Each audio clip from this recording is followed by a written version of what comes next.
오늘은 제 31장 산상수훈 마지막 부분을 하도록 하겠습니다. 이게 이렇게 가끔 뒤로 예. 같은 위험이 지금도 존재한다. 많은 사람들이 단순히 어떤 신학적 교리에 동의하기 때문에 자신들이 당연히 그리스도인이라고 생각한다. 그러나 그들은 진리를 실생활에 실천하지 않았다. 그들은 진리를 믿고 사랑하지 아니하였으므로 성결하게 하는 진리를 통하여 오는 능력과 은혜를 받지 못하였다. 사람들은 진리를 믿노라고 할 수는 있을 것이다. 그러나 그것이 저희를 진실하고 친절하고 참고 관용하고 거룩한 마음을 갖도록 하지 못한다면 그러한 신앙을 소유한 자들에게 저주가 되고 그들의 가마로 말미암아 그것은 세상의 저주가 된다. 그래서 먼저 우리가 말씀에 순종, 그냥 믿는다고만 하지 않고 또 그 말씀을 실천하고자 하는 거룩한 마음을 갖고 또 실천하는 것이 중요함을 얘기하고 있습니다. 그리스도께서 가르치신 의는 하나님께서 계시하신 뜻의 마음과 생애를 일치시키는 것이다. 우리가 의를 가져야 하늘에 갈 수 있죠. 그런데 여기 그리스도께서 가르치시는 의는 하나님께서 계시하신 뜻의 마음과 생애를 일치시키는 것이라고 말씀하고 있습니다. 죄된 사람은 하나님을 믿고 하나님과 산 연락을 유지할 때에만 이루어질 수 있다. 그렇게 될 때에 참된 경건이 사상을 향상시키고 생애를 고상하게 할 것이다. 그리하면 신앙의 외관적 모습은 그리스도인의 내적 순결함과 일치한다라고 말씀합니다. 가장 작은 불의에라도 관계하는 자는 율법을 범하고 자신의 도덕성을 저하시키고 있는 것이다. 살인은 먼저 마음속에 존재한다. 마음의 증오심을 품는 자는 자신의 발을 살인자의 길에 놓고 있는 것이며 그가 드리는 예물을 하나님께서 몹시 싫어하신다고 합니다. 그리스도를 따르는 자들에게도 정당한 분노가 있는 것은 사실이다. 하나님께서 수치를 받으시고 당신의 사업이 누명을 쓰는 것을 볼 때에 그는 또는 무죄한 자가 억압당하는 것을 볼 때에는 의분의 심령을 격동시킨다. 민감한 윤리감에서 나온 이런 분노는 죄가 아니다. 그러나 여하한 도전에 대해서도 분노나 적개심을 품어도 무방하다고 생각하는 자들은 사단에게 마음의 문을 열어주고 있는 것이다. 구주께서는 이보다 한층 더 강조해서 말씀하셨다. 예물을 제단에 드리다가 거기서 내 형제에게 원망 들을 만한 일이 있는 줄 생각나거든. 예물을 제단 앞에 두고 먼저 가서 형제와 화목하고 그 후에 와서 예물을 드리라. 많은 사람들이 저희와 형제들 사이에 화해해야 할 불행한 알력을 그대로 지닌 채 종교적인 봉사에는 열심을 낸다. 하나님께서는 화합을 되찾기 위해 힘 닿는 데까지 최선을 다하라고 요구하신다. 이렇게 행하기 전까지는 하나님께서 그들의 봉사를 받으실 수 없다. 이 문제에 있어서의 그리스도인의 의무는 명백히 지적되어 있다고 말씀합니다. 하나님이 그 해를 악인과 선인에게 비추게 하시며 비를 의로운 자와 불의한 자에게 내리우심입니다. 그는 은혜를 모르는 자와 악한 자에게도 인자로우시니라. 예수님께서는 당신과 같게 되라고 우리에게 명하신다. 예수님께서는 너희를 저주하는 자를 축복하라. 너희를 미워하는 자에게 선을 행하라. 이같이 한즉 하늘에 계신 너희 아버지의 아들이 되리라고 말씀하신다. 이 말씀은 율법의 원칙이며 생명의 원천이다. 우리를 저주하는 자를 축복하는 것, 미워하는 자에게 선을 행하는 것이 바로 율법의 원칙이며 생명의 원천이라고 말씀하고 있습니다. 당신의 자녀들에 대한 하나님의 이상은 가장 높은 인간의 생각이 도달할 수 있는 것보다 더 높다. 그러므로 하늘에 계신 너의 아버지의 온전하심과 같이 너희도 온전하라. 이 명령은 일종의 약속이다. 구속의 계획은 우리를 사단의 권세에서 완전히 회복시키는 것을 계획한다. 그리스도께서는 항상 겸비한 영혼에게서 죄를 분리시키신다고 말씀합니다. 유혹자의 힘이 그릇된 행동에 대한 구실로 간주되어서는 안 된다.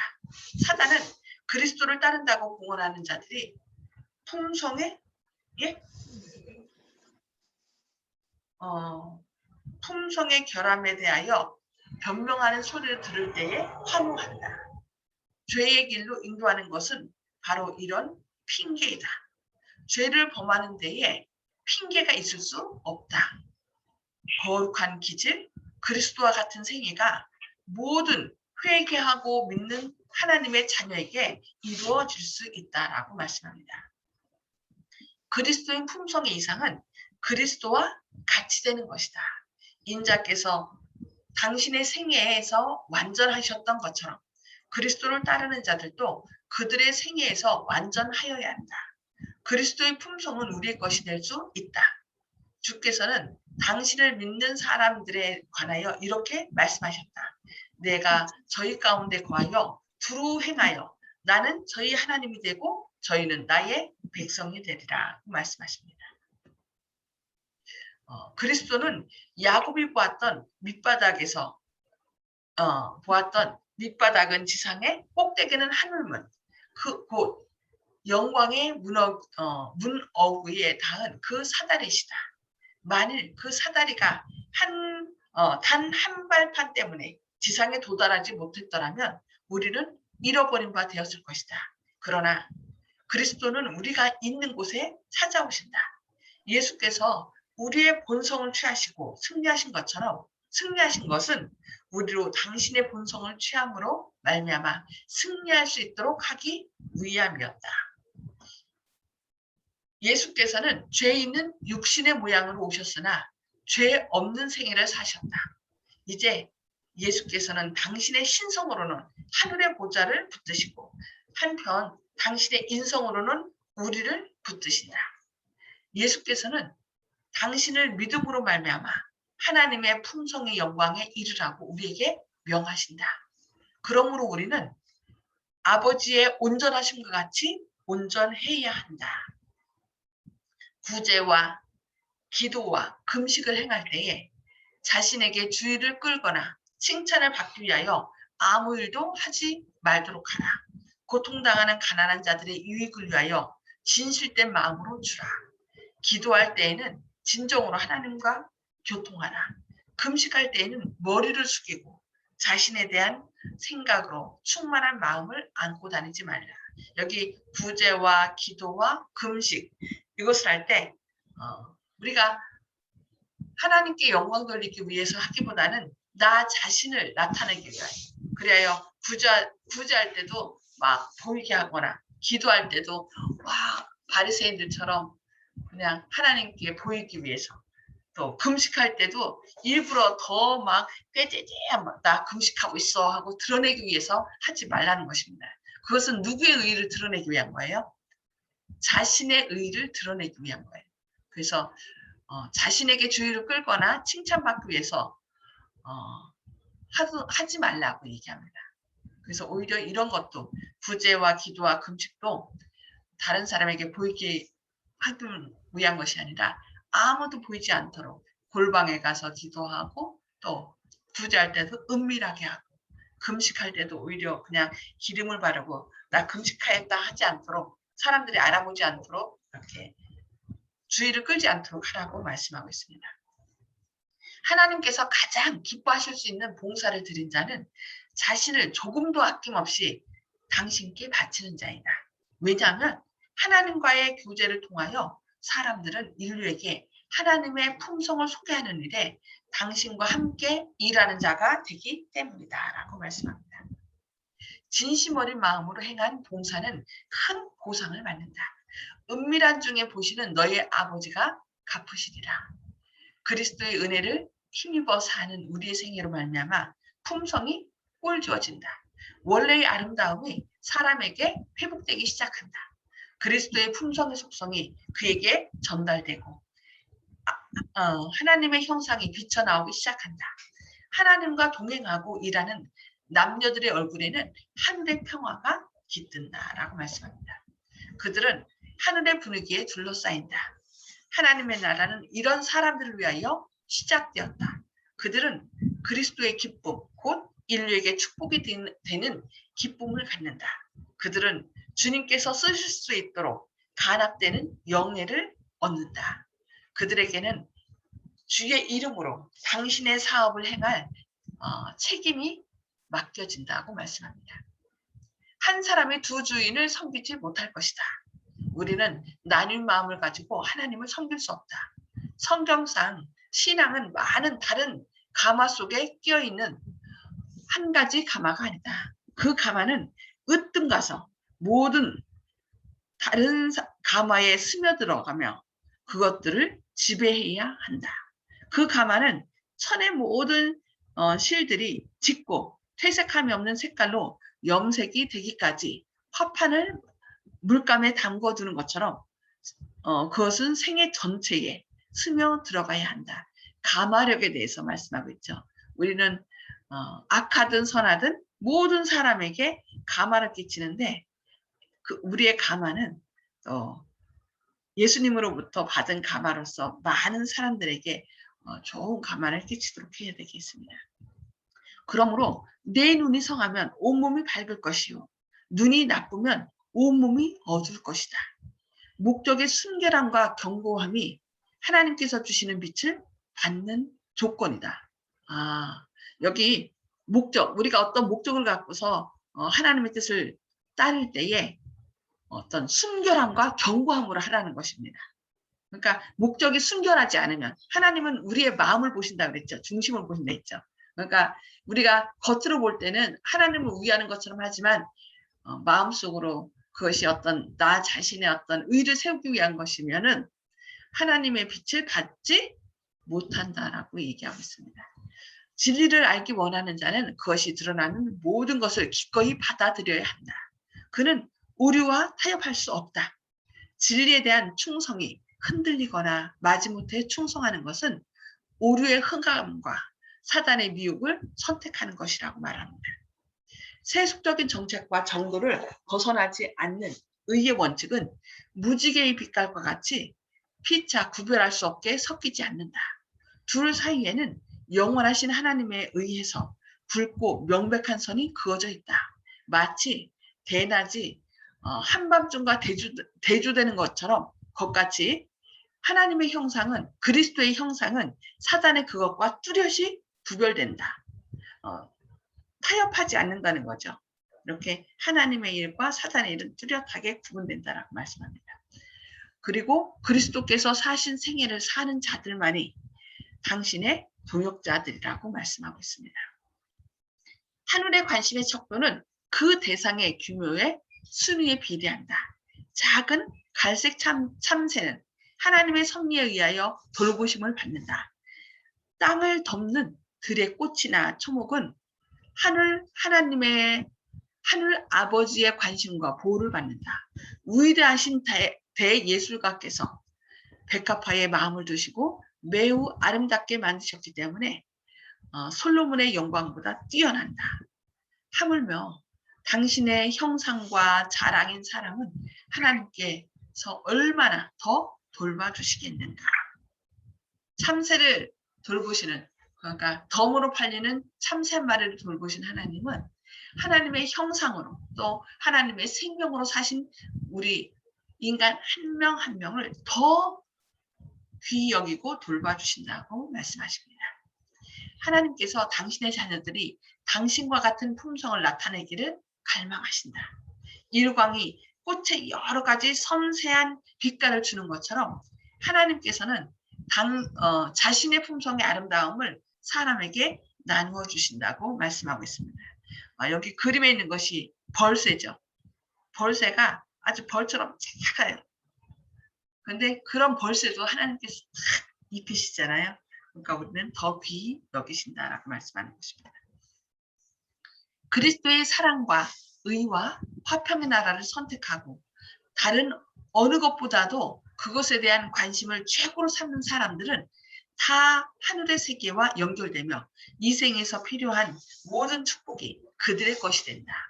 하나님의 하나님의 섭리의 책, 곧 생명의 책에 우리는 각기 1페이지, 한 페이지의 기록을 남긴다.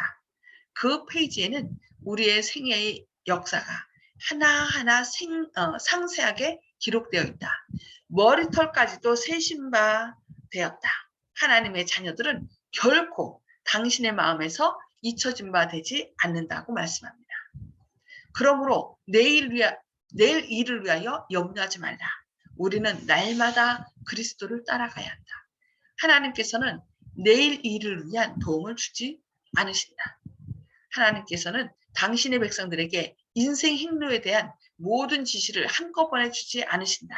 그 까닭은 그들이 혼란하게 되지 않도록 하시기 위함이다. 그러니까 내일 일을 염려하지 말고 오늘 일을, 오늘 하나님과 동행하며 오늘 나의 모든 필요를 채워주신 하나님께 가까이 나가면 내일의 삶은 당연히 하나님께서 책임지신다는 거예요. 그러니까 일부러 내일 일을 미리 당겨서 염려하지 말 것을 우리에게 말씀합니다. 하나님께서는 그들이 기억하고 실행할 수 있을 만큼만 말씀해 주신다. 주어진 능력과 지혜는 현재의 위기를 위한 것이다. 너희 중에 누구든지 오늘을 위한 지혜가 부족하거든 모든 사람에게 후히 주시고 꾸짖지 아니하시는 하나님께 구하라고 말씀합니다. 비판을 받지 아니하거든 비판하지 말라. 자신을 다른 사람보다 낮게 생각하거나 자신을 그들의 심판관의 자리에 두지 말라. 그대는 동기를 식별할 수 없으므로 남을 능히 판단할 수 없다. 남을 비판함으로 그대는 형제를 참수하는 자인 사단과 한통속임을 보여주기 때문이다. 결국 남을 비판하는 것은 내가 누구 편이라는 것을 얘기한다는 거예요. 사단 편이라는 것을 나타낸답니다. 그래서 우리는 다른 사람을 비판하지 말 것을 얘기하고 있습니다.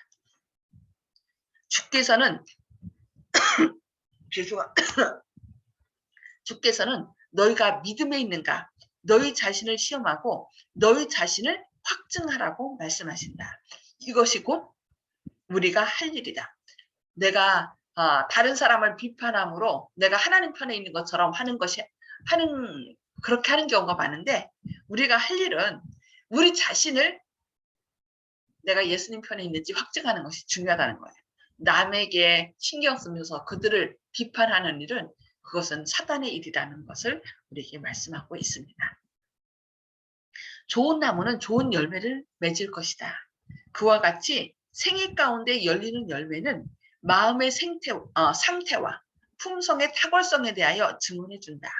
선한 행위로 결코 구원을 살 수 없지만 그것은 사랑으로 행하고 심령을 깨끗하게 하는 믿음의 증거이다.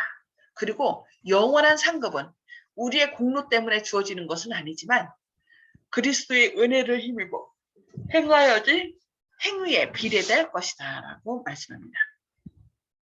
그대는 순종으로 그리스도의 말씀을 그대의 품성의 기초로 삼지 않으면 안 된다.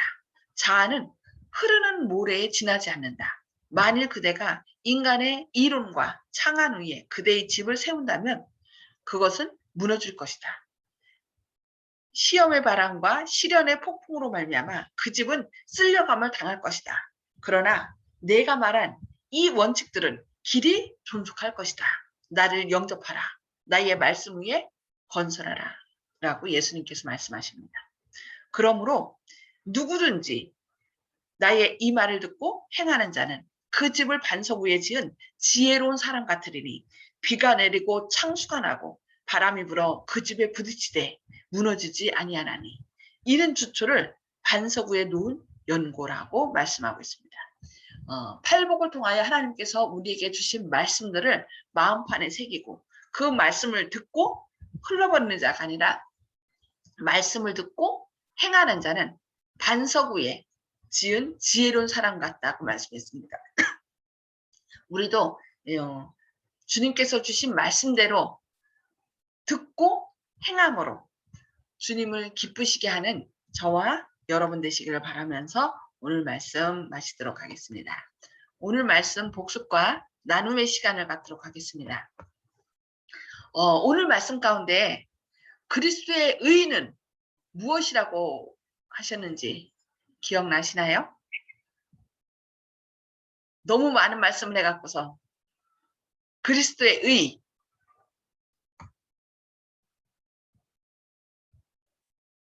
뭐라고 하셨죠?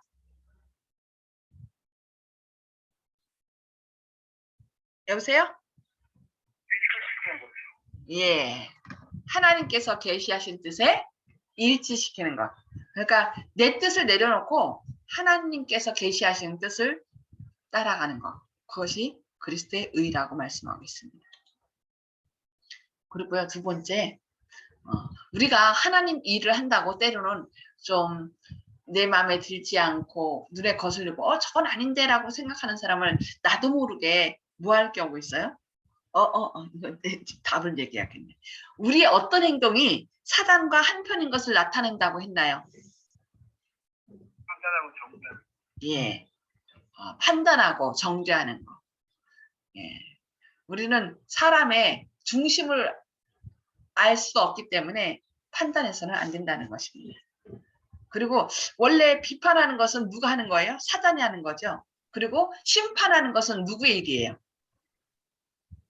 예수님의 일이죠. 그래서 우리가 자칫 잘못하면 심판함으로 말미암아 하나님 자리, 그게 참난된 거죠. 우리가 하나님 자리에 올라가는 거.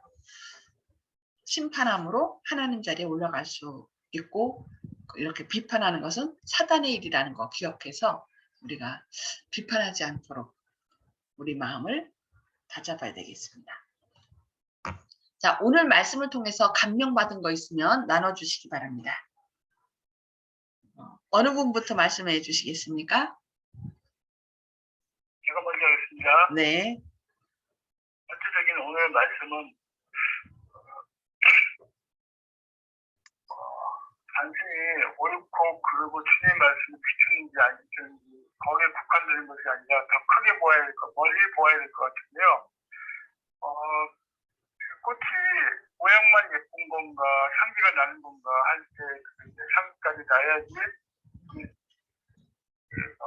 나비가 안고 또 벌도 오는 것처럼 주변에서 주님을 모르는 사람들이 그리스도인의 그런 생애를 보고 주님의 향기를 느낄 수 있어야지만 형식적인 기독교인이라고 욕을 먹지 않고 주님의 도를 전할 수 있다고 생각하는데 가장 중요한 것은 겉으로 율법적으로 뭐 지켰는지 안 지켰는지 이걸 그 이상을 초월해서 아름다워 보여야 된다 하는 생각이 가장 들었습니다. 그래서 지금까지 들은 말씀을 하나로 정리한다면 그리스도인은 아름다워 보여야 한다 그런 말씀이고 주님께서 우리를 내놓고 자랑스럽게 봐라 하고 이렇게 우리를 자랑스럽게 내놓고 칭찬할 수 있는 정도가 돼야 되지 않는가. 우리도 이제 자녀들을 칭찬할 때 우리 아들이 뭐 서울대학에 갔어요 뭐 이렇게 자랑을 하듯이 주님께서는 그런 겉으로 드러나는 그 높은 그런 업적이 아니라 우리 이제 자신에 따른 자신의 의와 일치되는 삶을 살아서 향기가 나는 그래서 자랑스럽게 하늘의 천사들과 우주의 거민들한테도 또 세상에 믿지 않는 자들한테도 주님을 나타내서 봐라 내가 이들에게 상급을 주지 않을 수 없다 하고 당당하게 말씀하실 정도로 저희가 그렇게 해야 되기 때문에 하나하나에 뭐 얽매여서 이게 옳으냐 그르냐 이걸 초월해서 더 큰 것을 보면은 작은 것들은 당연히 지키게 된다. 내 스스로 생각할 때 내가 부끄럽고 아름답지 않다고 느낀다면은 내가 겉으로 볼 때 남이 볼 때 뭐 잘 지킨 것 같아도 자기 자신을 먼저 속이고 기만한 거는 자기 자신이 먼저 알 거라는 생각이 들기 때문에 아름답게 갖고 와야 되는 그 주님을 기다리는 친구의 모습이 참으로 적절하다. 그래서 아름다워야 된다. 자신을 아름답게 꾸미는 삶을 오늘 하루하루 진행해 나가는 것이 성도의 삶이라고 생각합니다. 아멘. 호원의 장로님, 송숙복 집사님.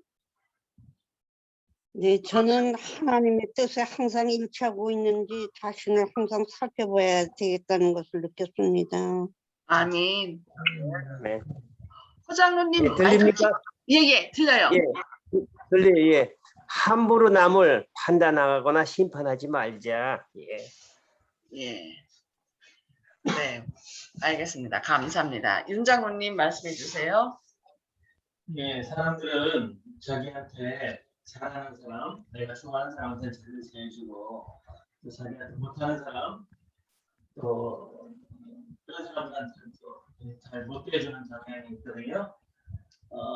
그런데 그래서 사람들이 눈에는 눈, 이에는 이, 상대방이 나한테 잘못한가도 어떻게든지 뭐 복수를 하겠다 이런 마음을 갖고 있는데, 사실은 인간이 이제 십자가를 처음 오늘 나서 보는데 하나님이 그 악인한테 거기는 이제 그 당시 예수님 사는 데는 굉장히 덥고 건조한 데거든요. 그래서 햇빛 비치는 것이 축복이 아니에요. 그래서 악인한테 해를 비춰주고 또 의인한테는 또 뭐 비를 내려서 시원하게 하고 농사도 잘 되게 축복한다고 해서 하는데 그것뿐만 아니라 그 기록에 악인한테 해를 비춰주지만 의인한테도 해를 비춰주고 또 뭐 의로운 사람한테 뭐 비를 주지만 불의한 사람한테도 비를 내려준다고 말씀하셨는데 우리가 이제 그 하나님의 마음 더 넓은 마음을 우리가 사실은 지키려고 하지만 그래서 잘 복받아서 살아갈 수 있는 우리 성도님 됐으면 좋겠습니다. 아멘. 그리스도의 완전하신 것 같이 완전하라. 결국 내 자신이 그걸 하는 것이 아니라 이루신 그 하나님을, 예수님을 내 마음속에 모시는 것. 전에도 늘 말씀하지만은 그 고린도전서 1장 30절 예수님께서는 하나님께로 나와서 우리에게 지혜와 의로움과 거룩함과 구원하심이 되었다. 그러니까 내게 없으니까 의가 되시고 거룩함이 되시고 지혜가 되시고 구원이 되시는 그 예수님을 내 주인으로 모시는 것, 그게 바로 의를 이루는 것이 아닌가 생각합니다. 오늘도 예수님을 모심으로 그 모든 예수님이 가진 이루신 모든 것을 이루시는, 그래서 주님의 온전하심을 닮아가시는 저와 여러분 되시길 바랍니다. 기도하시겠습니다. 하늘에 계셔서 저희를 사랑하신 아버지, 오늘도 새 생명 주시고 또 주님의 말씀으로 먼저 권면해 주시니 감사합니다. 주님, 저희들 부족하지만 주님께서 저희에게 권면하신 말씀을 마음판에 새길 수 있도록 하여 주시옵소서. 또 우리 스스로는 주님의 완전하심을 이룰 수가 없습니다. 주님, 주님의 의는 주님의 뜻에 일치하게 나가는 것이라고 말씀했사오니 주님, 저희 부족한 모든 것을 내려놓고 주님의 의를 받아들여 주님의 인도를 따라가는 그런 아름다운 삶이 되게 하여 주시옵소서. 오늘 또 저희 안에서 주님의 아름다운 생명의 향기가 많은 사람들에게 발산되는 그런 빛과 생명이 되는 하루 되게 하여 주시옵길 바라오며 예수님의 이름으로 간절히 기도합니다. 아멘. 아멘. 예. 오늘도 주님의 은혜로 승리하시는 하루 되시길 바랍니다. 감사합니다. 아멘.